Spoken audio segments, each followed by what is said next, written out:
So, I think I can hear you now. So, I think I can hear you now. Oh, but maybe no. Nope.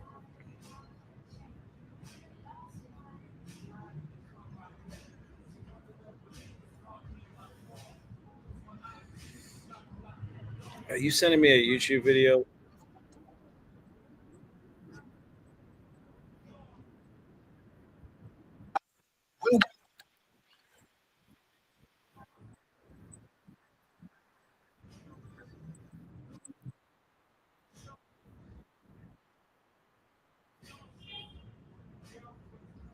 Yo, this doesn't work. Hold on.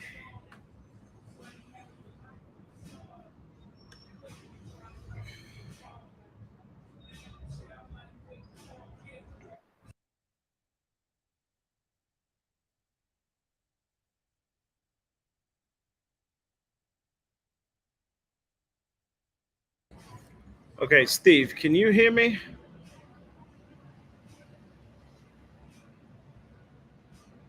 What? I can't. Okay, so it is the fact that I can't actually hear anyone.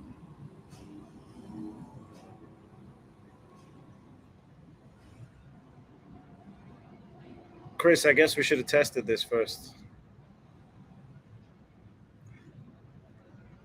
See, the thing is, okay, hold on.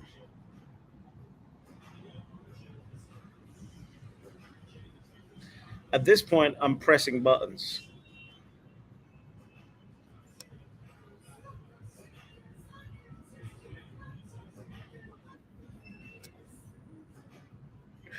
Your volumes are good. Everything's good.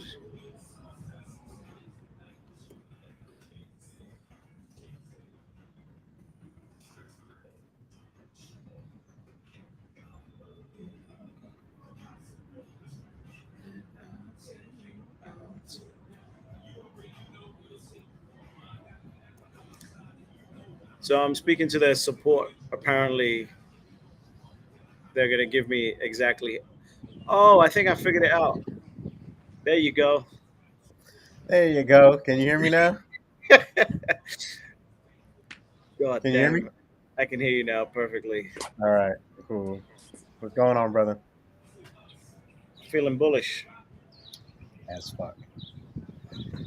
I actually had to turn you guys on. That's what I said, bro. So, Oh, this is fire, bro. I can see it's on. I connected my link, so I'm streaming also on let's go. YouTube and on Twitter. So this is fire. Apparently, this thing should be streaming to Telegram as well. Telegram's on here. Apparently. That's crazy. So, I'm not sure. I'm going to send this link to a couple of people.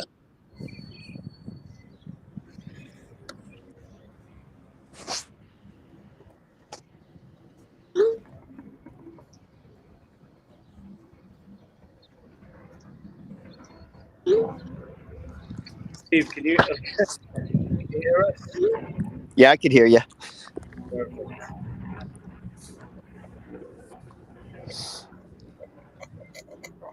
Nice to meet you guys. Nice to meet you Nice too. to meet you. Yeah. British, we go back a ways. I'll keep it at that. Okay. I'm sending this link out to people that Yeah, I'm gonna share it to Facebook as well. I've kind of figured that I shouldn't share the link out to just everyone, because then anyone can just come in here, and then I just share it out to everyone. So we'll see how this goes. Well, you can control who comes in, so it doesn't really matter. All right. So in that case, let me actually share it out to everyone. Yeah, you can control who comes in, bro. So don't worry about that.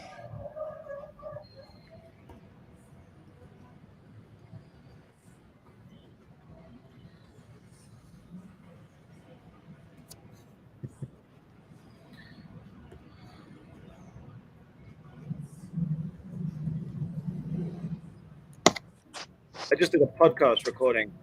You know, Chris, you know Dowdu? Sounds familiar. Yeah, he's a writer for Bitcoin Magazine. He's started his own podcast. So I just did a podcast interview for him. I thought you don't like podcasts, bro.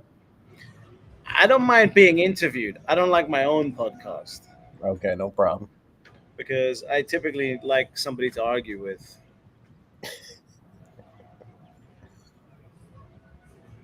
So what's happening, Steve? Are you into Bitcoin? Oh yeah, for sure. Why are you bullish about Bitcoin? Um, Sound money principles.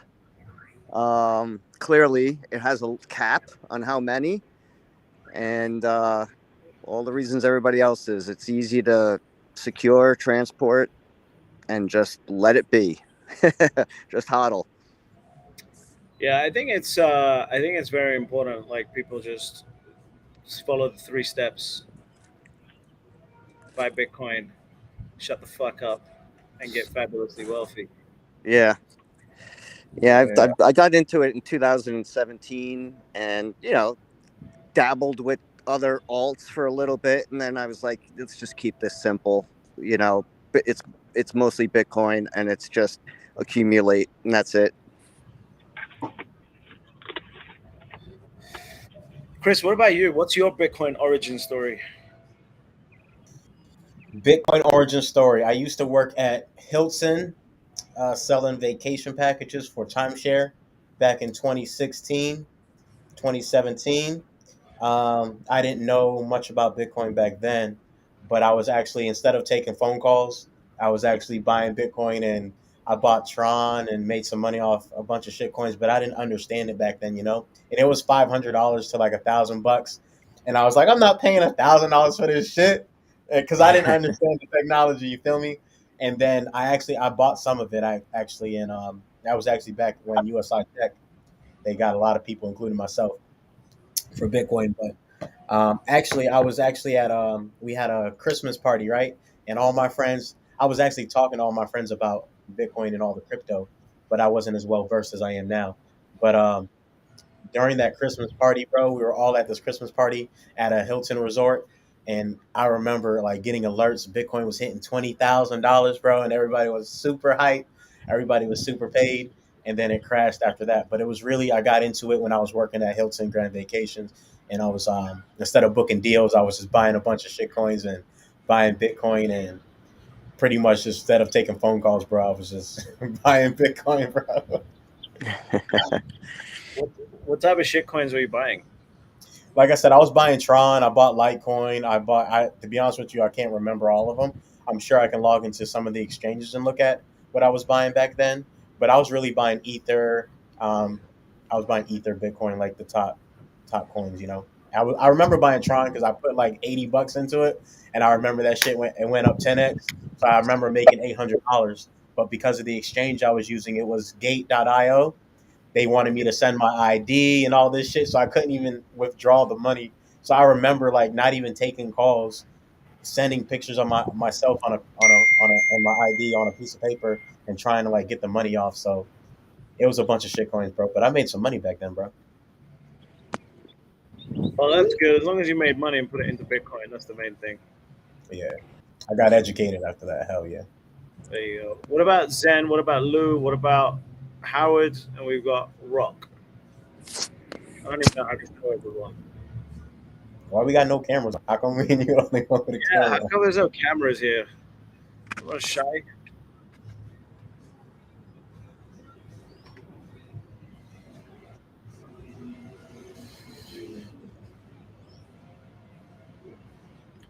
There we go. Finally. What's up, Chris?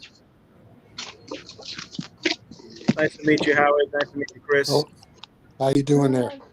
Good. Where How are where you? are you? You're in Colombia? I am. Yeah, I'm currently in Medellin, Colombia. Okay, I'm in Swaziland, Africa. Okay. Okay. So quite a change. But you're in the northern hemisphere, right? Colombia is still the northern hemisphere. Yeah. How is the Bitcoin adoption over there? South Africa, it's which we're surrounded by on three sides, is quite prevalent. Yeah, it's happening for sure. Yeah, for me, I've got my dad is from Kenya, Uganda background, so I want to spend a little bit more time in Africa at some point. Really? Yeah. What happened to Howard? Howard just got knocked out. I don't know what happened there. What's up, Dowdu? So everyone needs to follow the Bitcoin Source. I just did an interview for his podcast. What's going on, Hado? Can you hear me? I can hear you clearly. Do you know Chris? Do you guys know each other? Yes, I know my brother Chris, man. We follow each other on Twitter. We've been in some BBB rooms, so I know him for sure. Well, hold on. Is that a good thing or a bad thing? It's a good thing for me, you know. I mean, that's gladiator school in there sometimes. So Absolutely. Where are Much you love. guys from? Where are you guys from? go ahead, Chris. I'm from Orlando, Florida. Oh, okay. I was born in Miami. Nice. Yeah. And what about yourself? Where are you from? I won't give you the exact place I'm from, but I'm from the northeast of the United States of America. Okay. You know, that's one of the things I love about America is that, like, as much as people talk shit about America, it's always going to be the spot where new capital gets brought forward into the world because there's no restrictions on it. You know, I think that's a beautiful thing about America. Yeah, it's got some advantages for sure. You're from London or the UK, Yeah. right? Somewhere. Yeah, born and raised in London. Yeah, and you decided to leave. Why? You know, for me, there was a large thought regarding taxation, but more than taxation, it was about the weather, and it was about the direction that society was sort of moving in the UK. I got really disappointed after COVID. I don't even know if I should have said that on a live stream. I don't know whether that means we're going to get nuked or something like that. But What about Brexit? I mean, Brexit is depending on. I'm a believer in that. No matter what happens, what really matters is what you make of it. And so I think that Brexit again is an opportunity for the United Kingdom to do what we do best, which is to do business, to do it well, to do it consistently, create plans, and create a future. We've got a history of doing that in the world. So if the UK can get together and make it the best that we can, I think it can work out really well. Mm-hmm. The first time I heard you was you were giving an interview with Dennis Porter. I don't know, it was about a year ago, year and a half. It was a while ago. A while ago. And I think he dropped off. Howard just keeps getting kicked out. Oh, he's back. I keep going in and out. That's one of the problems with Africa, by the way. Got it. Third world. But you were saying, so you heard me on an interview. Yeah, and I was you really piqued my interest. Yeah, Howard. I think that's when you had your motto. You were just harping on that. It's the same motto. Step number 1, buy Bitcoin. Step number 2, shut the fuck up. And step number 3, get fabulously wealthy. There you go. It actually sticks. You know, it really does. It probably should be the title of your book. I don't know what your book is, but you can't put a swear word. You can't put the swear word in the title of a book or a That's podcast. true. That's true. That's the only reason. What's up, Kansas City?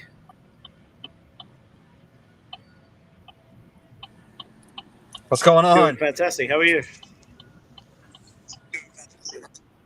Life's good. Why are you bullish on Bitcoin today?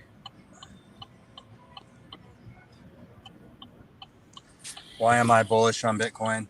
Let me tell you why I got into Bitcoin. I got into Bitcoin because I am a professional poker player. And back in like 2010, I want to say, they cut off, like overnight, they made it illegal to play online poker.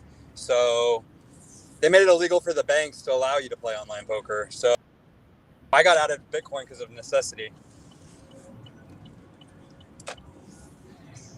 And then you decided to. When did you become a hodler? Because obviously you were a game player.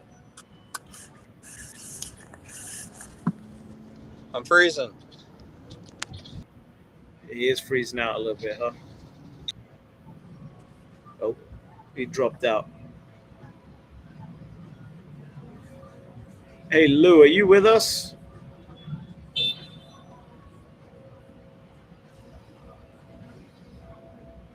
I think you mentioned you had an epiphany when you realized. I think it was the 21 million, the finite amount of Bitcoin, where you felt that, hey, wait a minute, this is something different. For me? Yeah, was that true? I can't remember. Yeah, I think that was it. I just went through this story on Dowdu's Bitcoin. By the way, am I pronouncing your name right, Dowdu? Is that correct? Yeah, you're pronouncing it correct. Yep. Yeah, so we just did his podcast, and I just went over the story again. For me, it was the stock to flow idea, because I had a background in gold. Understanding stock to flow came natural to me, but I had not applied it to Bitcoin until I was listening to the Bitcoin Standard, and then it just hit for me. Like as soon as he said stock to flow, it was like holy shit. What's up, Mitchell? You got your camera on now.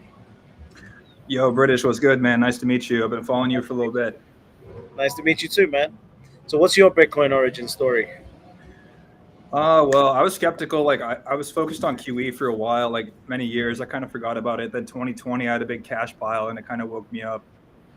When I saw them print like trillions in my face, it really pissed me off. So then I went back to gold.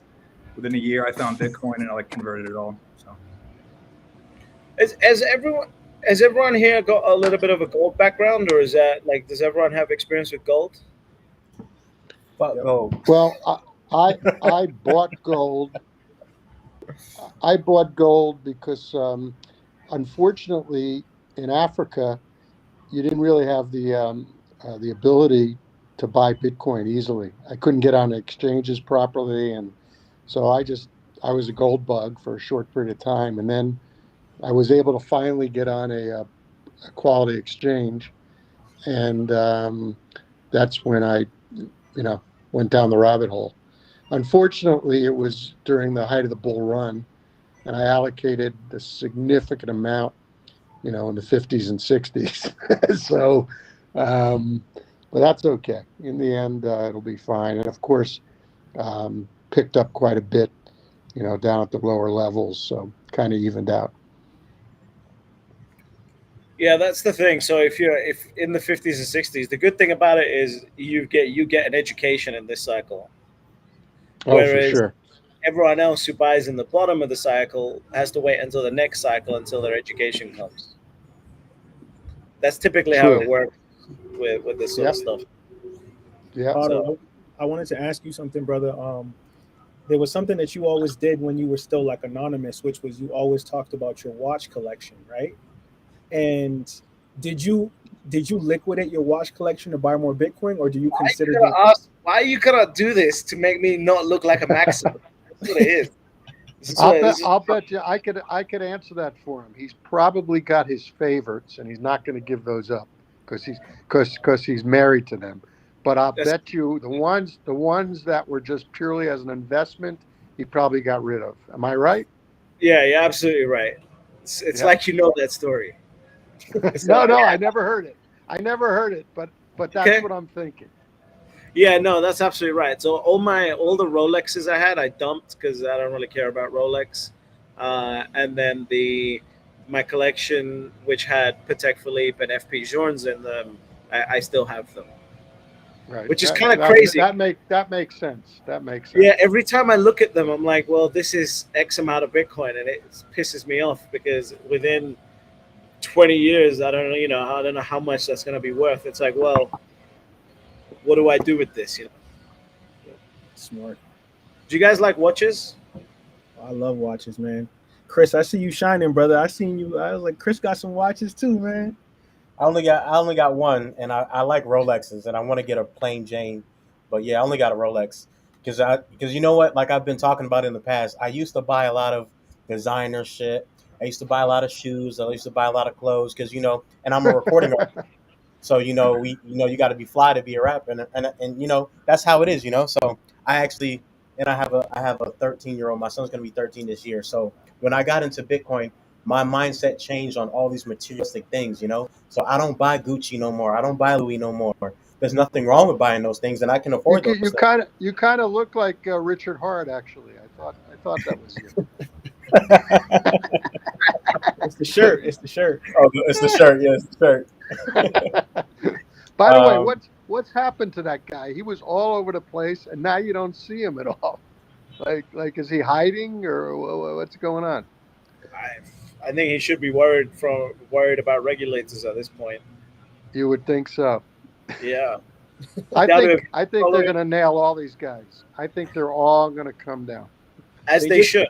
They just sued a bunch of them. There was like $400,000 fine, and like two of the people didn't pay. I guess I read two of the artists. 400,000, like it's like pennies. A big deal, Yeah, I just don't get it. I don't understand how somebody can. This is what I like. I try and tweet at people that are in the crypto and the Web3 space, because it's like, don't you feel bad? Like your soul doesn't feel dirty if you're in Web3 and you're like your soul doesn't feel dirty. Like one of my friends on Twitter, she works for Real Vision, right? And then I'll do it selling NFTs and shit like that. And I keep tweeting at her like, you don't feel bad? Like after all of this, you still don't feel bad about selling Real Vision NFTs? I don't know. So she's a good sport about it, at least. To each his own. You can only do your own thing. You're a meditator, right? You're a meditator, right? Yeah, I do meditate. Okay, I meditate every day, and once you do that year in and year out, you can't just go down that shit road anymore. It's just, you become more conscious of your life and what you're doing. Yeah, anytime. Yeah, go on. My bad. Whenever anybody's talking, you should move them to the side. Make their screen bigger if you can. That way we can see who's talking. I mean, I'm not talking now, but yeah.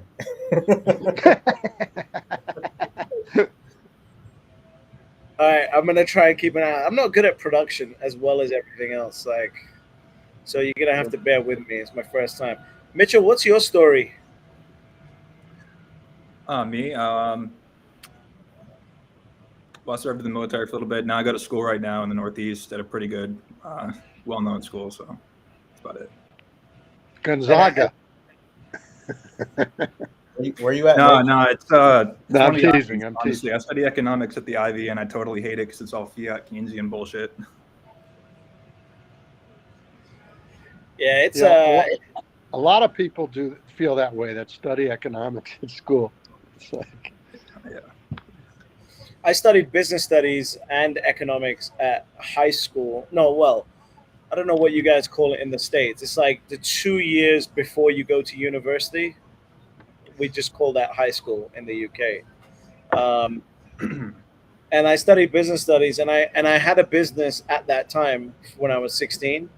And then my first business plan was of a business that was making more money than the wage of my teacher that was teaching me business.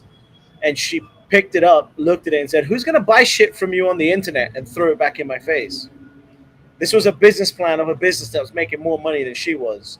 And at that point, I realized I don't need to go to school to learn about anything to do with business or economics. That makes me think of some advice I got from somebody, which was, if you're going to school or you're trying to go to college, like if you're in a profession that requires you to like do open heart surgery or brain surgery or build a fucking rocket, yes, go to school. But if you're going to school for business, why go to school? Just build a business. That's the best education you can get. So I think when it comes to like business, like the best education instead of going to college for business is just open a business, make your mistakes, rebuild it, learn from it, and continue to build from there. I agree. There's so much that you can learn just from actually doing shit. Yep. You're not gonna learn from reading a book. Yep. Proof of work, man. That's all it is. Work. You're absolutely right. Also, I don't know how people go to fucking school for business and learn business from somebody that doesn't own a fucking business, bro. Shit blows my mind, bro. Like, I would rather pay a mentor, which I did. That's how I started my first business. I paid a mentor that actually has a business, a successful business. So that's what I recommend everybody do. Unfortunately, a lot of people went to school and spent hundreds of thousands, or at least 50, 60,000, on education. And most of these people come out of school and don't even have a job in the field that they went to school for, bro. So a lot of people got scammed, in my opinion. Not only did they get scammed, now they're going to now they've been telling people to go to school to learn how to hold video cameras and how to write and shit like that. And now ChatGPT is going to do that shit for you. The scariest thing about the AI stuff is it took them 2 months to go from ChatGPT 3 to GPT 4. And it's a considerable difference between the two. So within the next 2 years, you're talking about 6 orders of magnitude different from where we are now. Just think about that. Yeah, the human brain can't really think in that way though, so most people are going to get caught completely off guard. Yeah, What do you think? What do you think about the bots? Like AI supposedly is going to just change trading, considerably, and there's some concern there from what I'm hearing.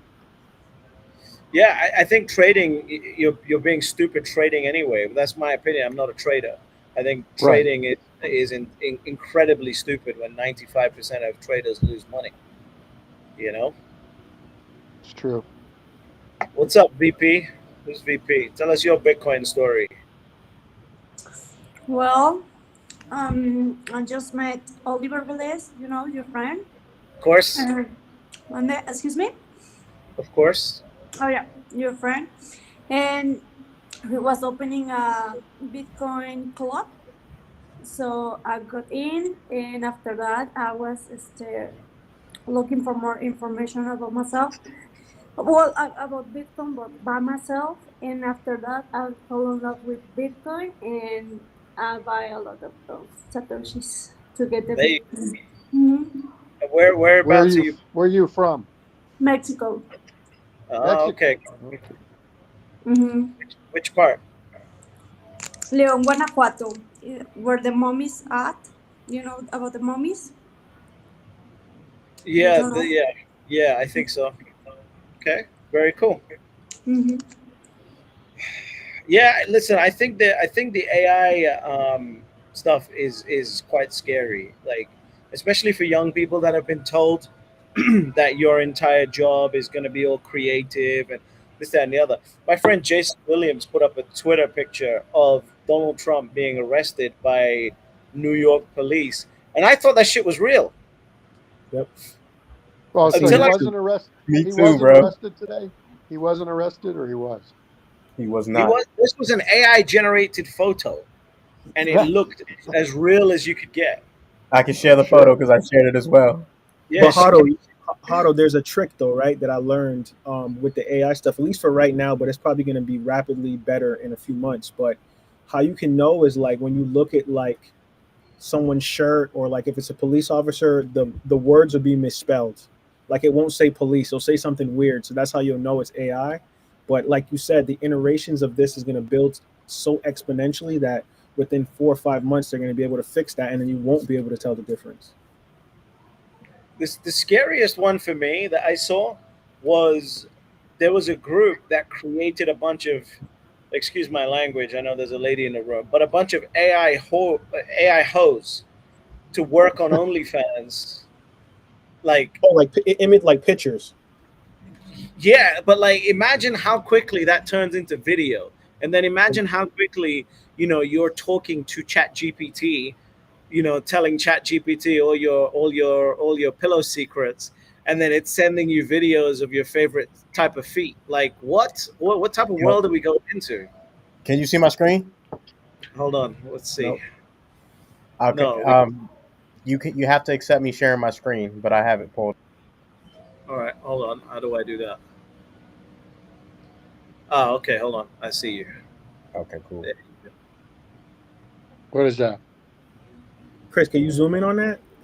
Yeah. Look at that. That looks real. Oh. Like It looks so real. Oh, is that Trump? That's Trump being arrested. Yeah. They had me thinking this was real for real. That's crazy. and because of his like you would expect him to like be like if he was to be arrested, like you would expect him to behave like that, right? Or at least that's the way the media portrays him to be, right? Yeah, but they're not going to do it that way. Believe me, Yeah. they're not going to do it. Absolutely.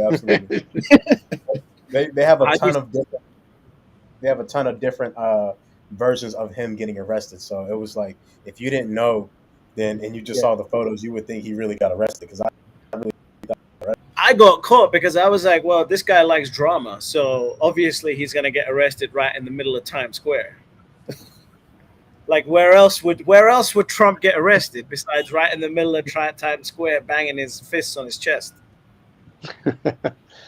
Well, probably Mar-a-Lago in Palm Beach for sure. Yeah.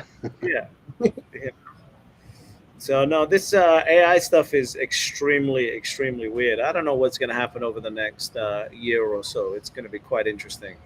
Otto, what did you tell me during our podcast about like the AI stuff? Like what's going to be people's benefit? Yeah, so I personally, like my opinion is that information is absolutely worthless at this point, especially when you have Bitcoin, because there's no information privilege in Bitcoin. Like the example I used was if that building behind me, if I wanted to go and buy that building and I had a deal on it, I have to withhold that information from all of you guys, because if I don't, you guys can go and steal the deal. Whereas with Bitcoin, there is none of that. The only privilege is what price did I buy at. And so with AI, information is completely democratized because anyone can get the right information at any moment in time. And so the only thing that will matter is personality and trust and relationships. 100%. It's quite scary. So what do we guys think about Balaji's $2 million bet?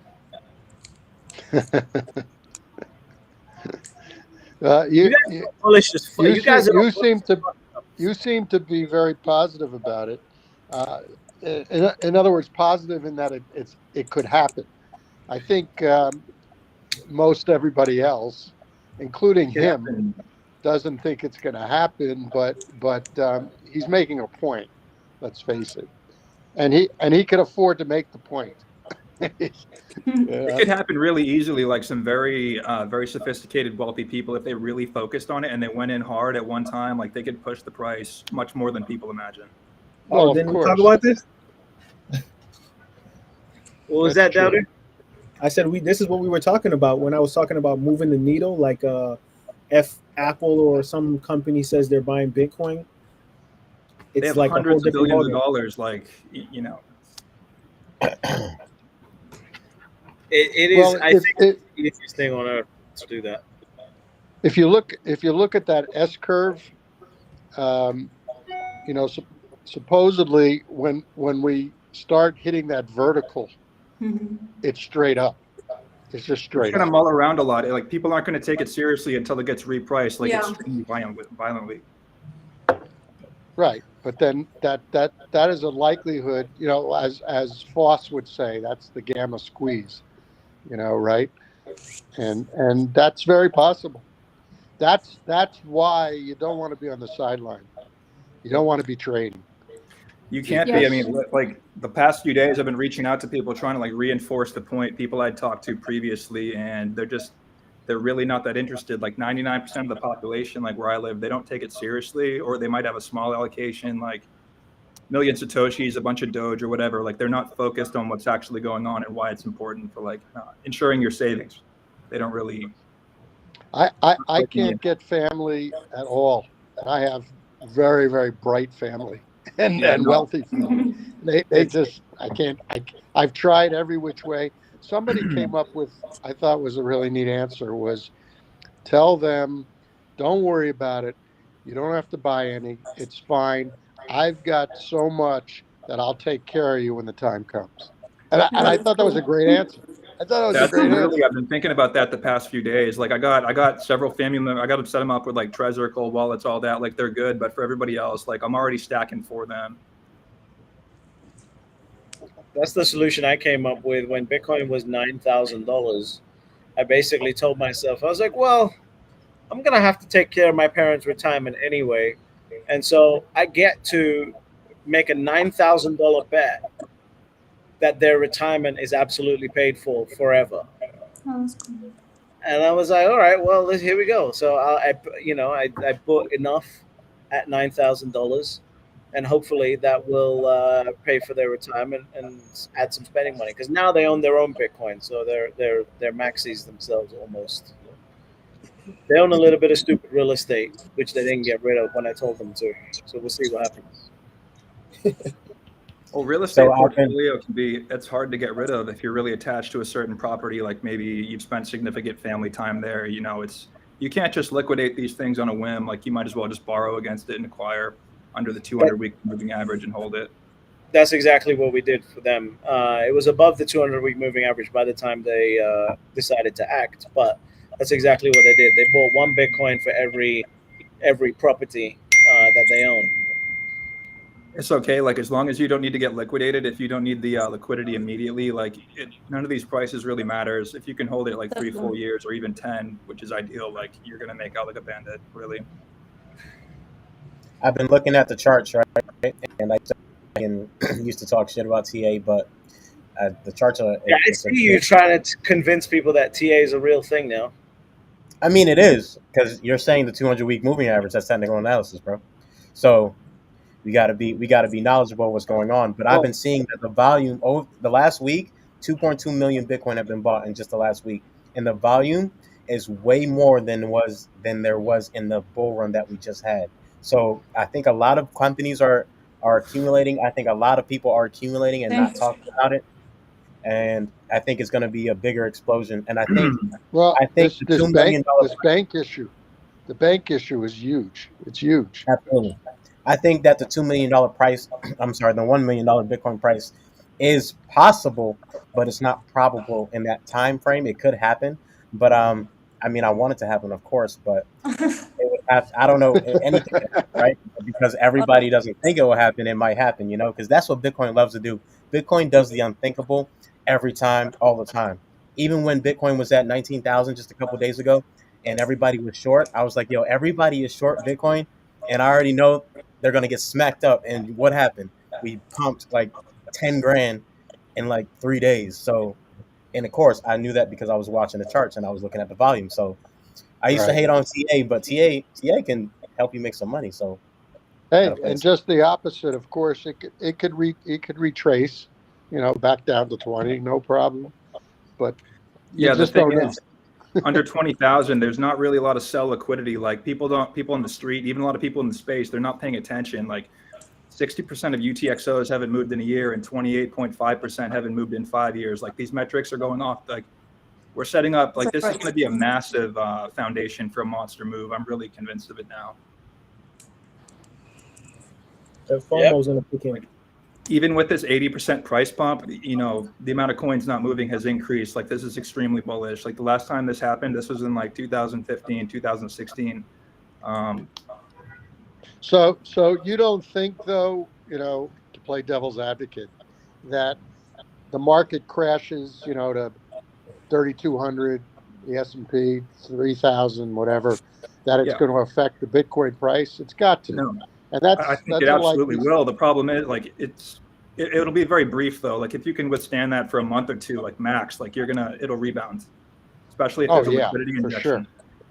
Like coins aren't, like, people are going to be forced to liquidate. They shouldn't be using leverage anyway. But like, the hodler base is not going to sell again if we go back down there. I really don't think so.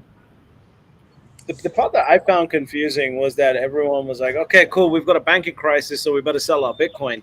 Like, this is the first time that we actually have an escape hatch. In a way, there was no escape hatch. You had to sit there and wait until they fixed it in order for your wealth to go up. Now you see a bank go bust, like you can turn into Balaji. You can take your wealth and go, 99% into Bitcoin or whatever he's done.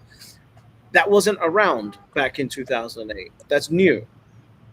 And so people really are underestimating that. And then you take into account what Mitchell said, where 60 to 75, 80% of Bitcoin are not moving no matter what happens to the price.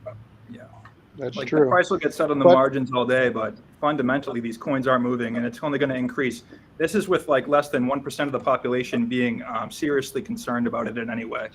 So I think what everybody misses here, how many are us? 1, 2, 3, 4, 5, 6, 7, 8, 8 people. We're all in first world type countries, and et cetera. There's so many countries, and I'm in Africa, that these people are in big trouble. They can't spend their money. My wife's from Zimbabwe, so um, it's a mess. And to have something that you have complete control over, as opposed to all these countries where you can take out $200 a month and that's it, and they're confiscating this and they're confiscating that. I mean, that's real for a lot of people, and we don't feel that. I'm from America. Most of you are, I guess, and the UK. So, but that is a really important feature that we don't recognize, really. well, we're privileged with very strong property laws, like relatively, and relatively like good well-being, whatever, like dollar amount per capita, whatever. So people don't really care. But Yeah, I've been saying that since 2020, that Americans are spoiled as fuck and we don't realize how blessed we are. And like you're saying, people all over the country, I mean, all over the world that are not as fortunate as us are going to be adapt and quick to adopt Bitcoin. And I think it relates kind of like to the Bible, right? God says that the people that were first will be last, and people that will be last will be first. Because the people that are struggling now, they understand the power of Bitcoin, and they're going to move and adopt Bitcoin much faster than people like us here in America who are spoiled as fuck and don't think anything can happen to us. So that's Right. my thought on it. Well, British. why do you think El Salvador adopted as legal tender? Right. I mean, it wasn't Canada, it wasn't the UK, it was El Salvador, and there was a reason. Hey, British, I want to show you guys the volume. So here he comes with his technical analysis. Let me know when y'all can see my screen. Yeah, we can see it. We can see it. All right, perfect. So this is the first $60,000 top that we got here. Came back down, retraced. Second top, so we had the double here, guys. The volume is pretty steady at the 100,000, around the 100,000, as you can see on the right hand, 100 to $200,000. Over the last, what is this? It's November, June, so July. Let's just go to November.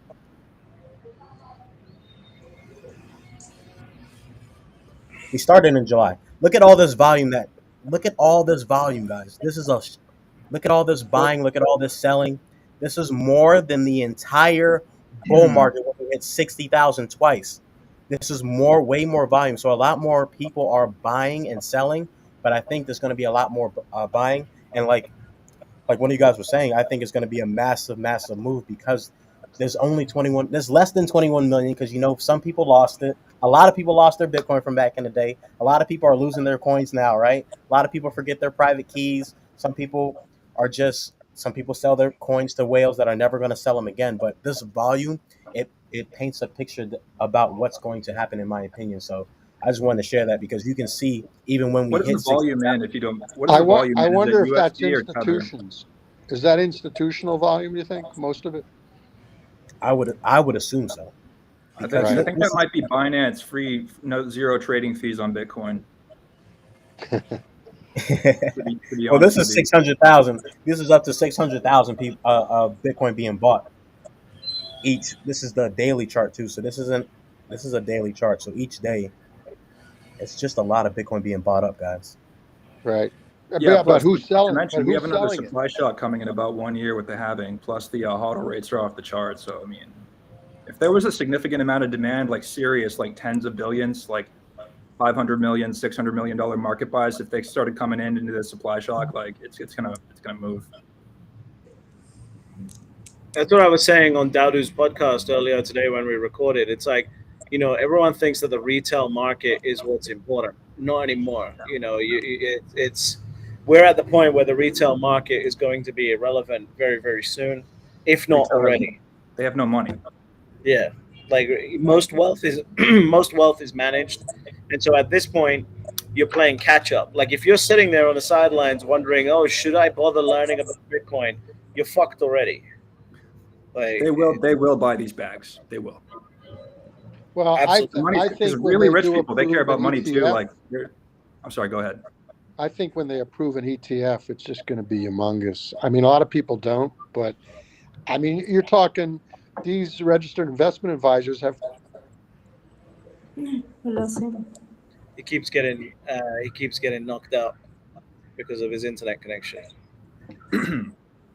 HODL, quick question. If Balaji is right, what do you think, if he's correct, what do you think is going to happen to the price and how people are going to react to Bitcoin? Do you think it will cause people to buy more, or will it kind of make people feel like it's rigged, or like he had some kind of crystal ball to know that Bitcoin would hit 1 million or whatever in this purported amount of days?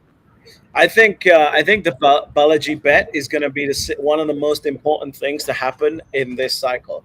And everyone said like, "Oh, that's a bit stupid." But think about it. A week ago, no one was even thinking that Bitcoin could go to $1 million in such a short period of time. And in 1 week, the mind virus of that bet has done so much to help people argue about why it's going to. At this point, it's not even a question of why. It's not even a question of if it's going to happen. Him doing that has caused people to go, okay, it's just not going to happen in 90 days. So the idea of Bitcoin going to $1 million is over. Like whether it's going to go or not, now people are asking how fast can it happen? That's a huge step forward in thought, in mind virus that people were not paying attention to last week. That's huge. How much of the price do you think can and is really manipulated? The problem with when everyone talks about manipulation and this, that, and the other, you can't manipulate a finite asset for too long. So you can have short-term manipulation, and you can cause a waterfall in the trading books and this, that, and the other bullshit, whatever you want to do, to grab a moment to acquire. You can do that. Like if we all had 5,000 Bitcoin each, and we wanted to orchestrate a waterfall crash in the markets, we could do that with just that amount of Bitcoin, right? Just between us. Just at the right time, wait for the order books to dry up, and then dump onto the market, and we would cause that waterfall to happen. But that doesn't last because it will get bought up really quickly. So you got to be very, very sharp, and that's what happened in the last few days. If you think about it, not in the last few days, yesterday when the Federal Reserve came out and said what they said about interest rates, the market dipped down, and we're already back. We're already back, and I think that's what Mitchell is trying to say. Like the order books are so dry, and the amount of buying volume coming in is so high. It's like it's impossible for the price to stay where it's going to stay. Yeah, plus the fact that, I mean, information's it moves so fast, plus the unique ability to take private custody basically within 30 to 40 minutes off an exchange. That's revolutionary. Yeah, like this isn't like BMA, like you're not selling 100-ounce gold bars that you got to go inspect, or it's instantaneous. So you can rug pull these people whenever you want if you just want your money and you want to. Leverage can get wiped really quick. So I don't know. That's what Balaji said as well. He goes, now a bank run doesn't involve you standing outside of the bank anymore. You go onto your online banking and click wire out.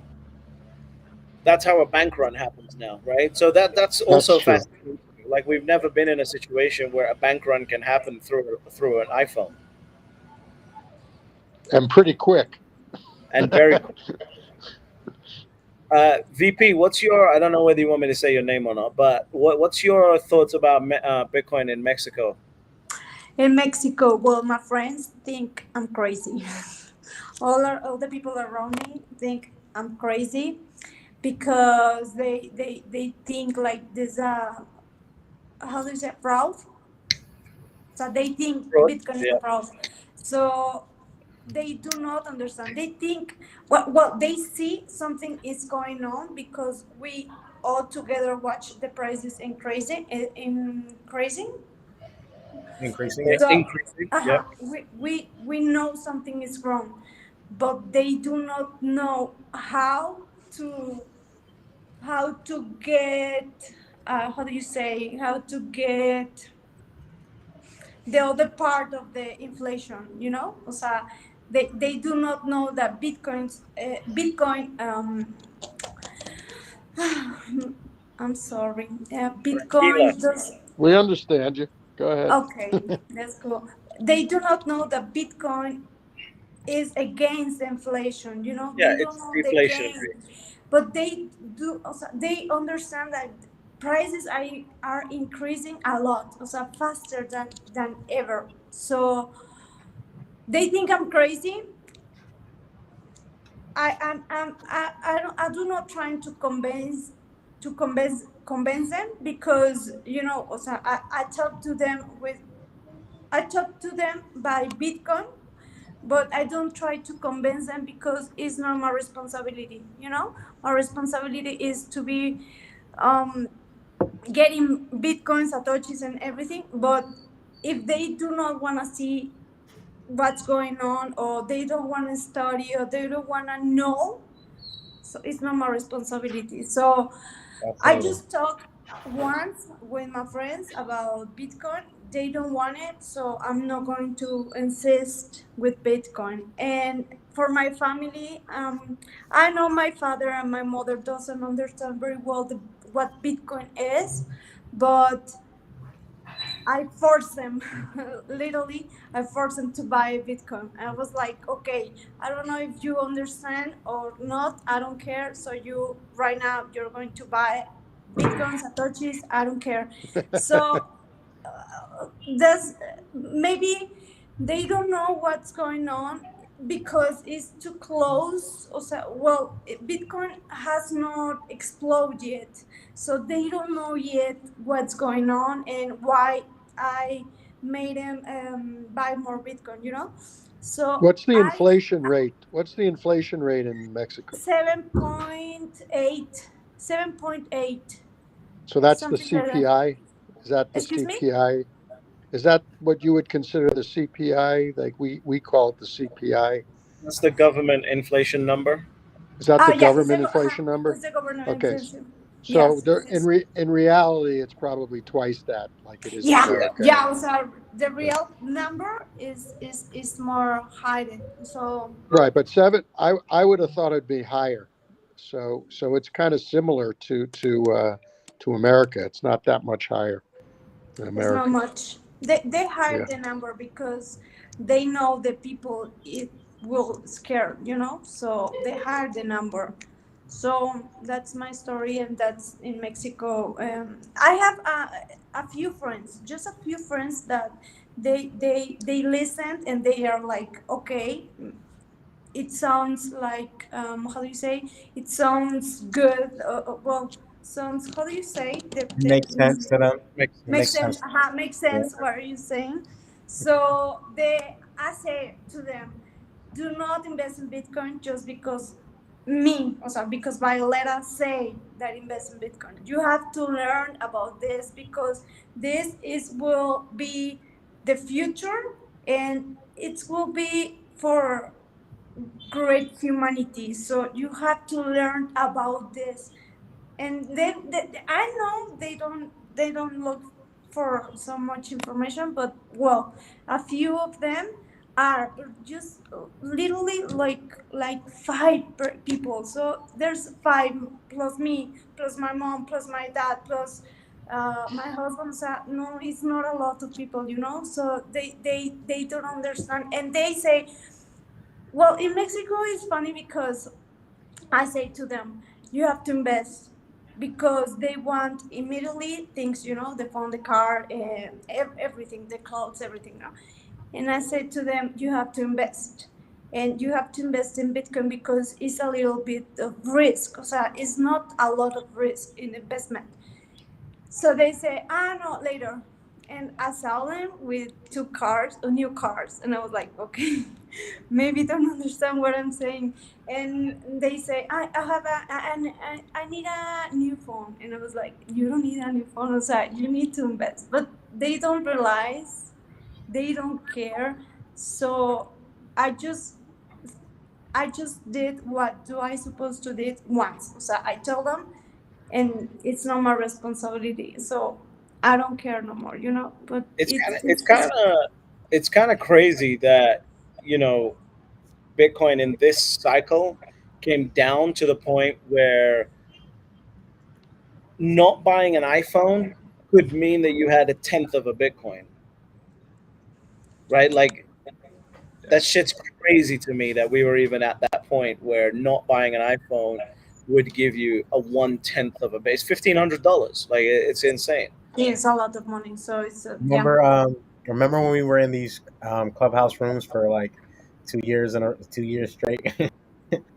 We would go to Bitcoin.com and we would see all that you could have bought and how much Bitcoin that would have been. And that's also why I stopped buying designer shit, because I have an $800 Louis belt that I bought in like 2016. And if I would have just bought Bitcoin, bro, I would have had more Bitcoin, and I have Bitcoin now. But also when I was down in Mexico, I love Mexico. I love Cancun. I love Playa del Carmen. I love Mexico to death. But when I was down there, I remember that Bitcoin was like, well, Bitcoin to Mexican pesos, it's like one Bitcoin is 500,000 Mexican pesos. But when I was down there, it was like it was 1.2 million Mexican pesos. Yeah, 2021. Yeah. And I was Okay. like, man, I just want to move down here and retire. Fuck everything. It's cheaper. Because it was just it's so much of a conversion. It's just so much money over there. It's crazy. Yes, it's a lot of money. It's crazy, but they dump. You know, they're dump. Yeah. They But I'm they glad never you at least lies. you understand, and me and British have gone through this for like again for like the last 2 years on Clubhouse, literally teaching people every single day, telling them to buy some Bitcoin, and they don't. Some people do, some people listen, some people Yeah. don't. But like you said, only thing we can do is we can lead the horse to the water. Okay. We can't. So you did your job, and I'm happy for you. Thank you. Chris, the funniest part for me was when everyone would worry about which wallet they should use over buying the Bitcoin, and that they would they would stop buying Bitcoin because they were scared about which wallet they should use. Those are the days. Those were the fun days. Well, what can you do? You know. Well, look at this question we got over here. Hold on, I'm gonna try something fancy. There you Look go. at that. What's your I'm getting opinion? good at. Hey, Chris, I'm getting good at this. It's my first Read, time Hey, using. read it for us. It's pretty small for me. It said, Uh, "What's your opinion on if the government prevents us from buying Bitcoin through programmable CBDCs?" well, what's your opinion? and I'll answer after as well. Listen, as far as I'm concerned, as I said this on the Bitcoin Source podcast interview that I just did before this live stream, most people are fucked. Like, well, let's just be real about it. Like, if you're sitting there on the internet worried about CBDCs and what if they stop me buying Bitcoin, clearly, you're not focused on the right thing. You should be focused on getting the Bitcoin first. We can tell the CBDCs are coming. We know this is going to happen. So you should be focused on protecting yourself now. And as far as most people go, most people are going to be fucked because most people are always fucked. That's just how this works. At this point, Bitcoin, you just had a top 20 bank in the US go bust. You've just had them print 50% of all the quantitative tightening they did. They reprinted in the space of a week. Like, at this point, Bitcoin's an IQ test. And if you don't get any Bitcoin, you're just too stupid. I don't know any other way. I don't know how to say it nicer. Like, you're just too stupid. Like, it's a pure and utter IQ test at this point. My thoughts on that would be, I think they are going to stop people from doing it, because I was going to ask you, British, as well. I saw that they're coming after Cash App. They're stopping people from doing wires into Kraken, and they're cutting off all the banks, right? That deal with crypto. So I The, think they the are wires already into the wires into Kraken was a Silvergate issue. I think. I civil don't think it's. issue. Yeah. So I think that they will be able to stop you. And like you said, I think it's going to be if you don't have at least one Bitcoin if you don't have at least one Bitcoin by now, when you had a second chance at 16,000, 15,000 to stack up as much Bitcoin as you can, like you said, it's a little bit too late. But I think by them banning Bitcoin, it's going to do what they did when they banned weed and when they banned alcohol. Whenever the government bans anything, everybody wants to take advantage of it. Everybody wants to get it even more. So I think that's actually going to be in the benefit of Bitcoin, because when they ban weed and when they ban alcohol, everybody wanted to do those things even more. Nobody wants their government telling them what to do. So in my opinion, I think by them doing that, it's actually going to ignite the flame and make people actually buy Bitcoin even more. In my opinion, And we're talking about money, not drugs. We're talking about sound money. exactly. Like it's not going to be, it's not going to be held back. I don't think Bitcoin. In fact, if anything, if Chris, what you're saying is right, where if they ban it, then the adoption goes through the roof. The worst thing that they'll do is actually ban the Bitcoin. They don't want adoption. If you're a controller of a currency, you don't want Bitcoin being adopted. So in that case, what you should do is make it completely and utterly like, oh yeah, you can get it anywhere else in the world. Because then, if Chris is right, people won't go for it. So you got to play a little bit of reverse psychology. I just think like if you're living in the West, yes, this is a privileged opinion, yes, etc., whatever bullshit. If you're living in the West and you have a slight level of IQ, you should have got to one Bitcoin in this cycle. I don't think that you're going to have a chance going forward to do that. If this spikes, let's say Balaji is 10% right about what he's saying about the banking system. That's $100,000 Bitcoin, right? So now everyone's out. Like most people in the world are out. You had your chance up to now. You got people on YouTube talking about it. You got people writing books like Saifuddin Amu's writing books about this, great books. Like you got to take responsibility for your own self. You can't wait until the government tells you you can do something or you can't do something. Michael Saylor went and put his entire net worth and his company's net worth into Bitcoin before the accounting rules had changed. So he's dealing with stock manipulation that's going on in his company because of accounting rules that have not changed. That's how winners win. You do things before other people do them. And again, if Michael Saylor has billions of dollars and he's investing in Bitcoin, and you're scared to put $1,000, $10,000, $20,000, See, I know. Let It's me the tell you information something. asymmetry, huge information asymmetry. Like, just like me, I'm sure he sleeps like a baby because his money is safe and sound. It can't be debased. It can't be stolen. It can't be seized. It can't be printed. None of that. Like he's sitting on, he's relatively, or actually very, very cheap financing for it. I think 2025 his first loans come up. So like, he's sitting pretty. It's a legendary bet what he did. Yep. VP, what were you Let going me to say? share something with you. Like, I think my government wants to control who they have Bitcoin or not. Why? Because before I get in really exchange to buy my Bitcoins, in Mexico is an app, it called Bitso, and you can buy Bitcoins over there, but it's regular by the government. It's kind of a fintech. You know what a fintech is? Mm-hmm. No. Yeah. Okay. It's kind of a fintech. So you buy over there the Bitcoin, and after my mentor say, you have to get your Bitcoins out of the exchange and put it in a hard wallet, in a Wallet. cold wallet, in a cold Okay. wallet. You have to put it in a cold wallet. So once I made that, the app asked me three questions. Like I was like, what is that for? The question number one is, it's this how do you say it, this direction, all the numbers from the wallet, is this direction from for another hard, no, cold water, only go cold water, cold Wallet. wallet, or hot water, hot wallet. And I was like, what, why? And I was like, cold wallet. And after that, it's your wallet or is somebody else's wallet. And I say I'm not gonna say it's my wallet, right? So I say it's somebody else's wallet. So they say what's the owner of the who's the owner of the wallet? And I was like, really, three these questions to get my bitcoins like out of the exchange. And after that, I didn't use that app no more, and because I was pretty new on this. But I was like, okay, this is like, why do you want to know who owns the bitcoin, and it's really awkward because it's also Bitcoin is freedom, and you don't have to know who has Bitcoin or not. Who has own Bitcoin. So after that, I was like, they want to control who has Bitcoin or no. It's really awkward. Yeah, I think every And that's it. government will want to know who has Bitcoin and where it is and why they have it, etc., etc.